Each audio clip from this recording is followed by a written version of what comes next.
हमसे दिल तू लगा ले रे, आजा इश्क का मजा ले रे। हमसे दिल तू लगा ले, आजा इश्क का मजा ले। बनके मेरा बॉयफ्रेंड गर्लफ्रेंड बना ले। मैं सिंगल हूँ, किसी को ये खबर नहीं, खबर नहीं, खबर नहीं।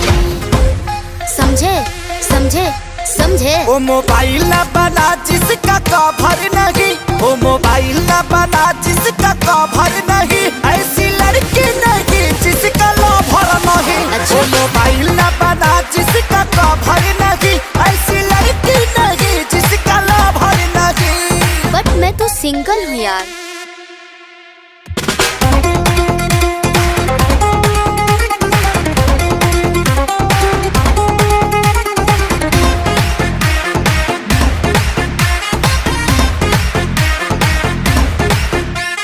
अब तक कुंवारी हूँ मैं, प्योर नारी हूँ, मुझको तो किसने न छुआ है।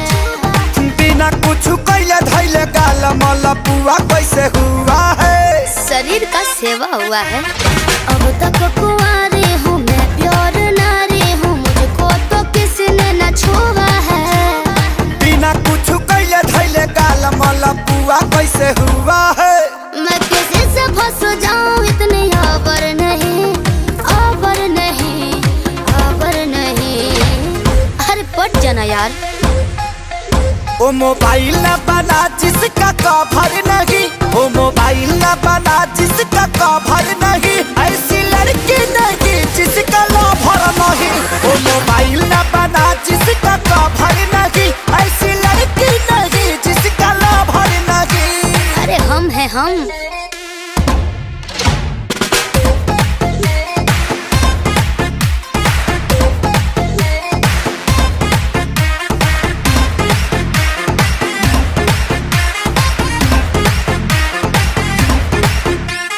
मम्मी कसम कहती हूँ, सिंगल ही रहती हूँ, पूछ लो न श्याम देहाती से।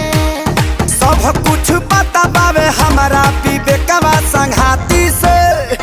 का जाना थोड़ा। मम्मी कसम कहती हूँ, सिंगल ही रहती हूँ, पूछ लो न श्याम देहाती से। सब कुछ पता बावे हमारा विवेकवा संघाती से।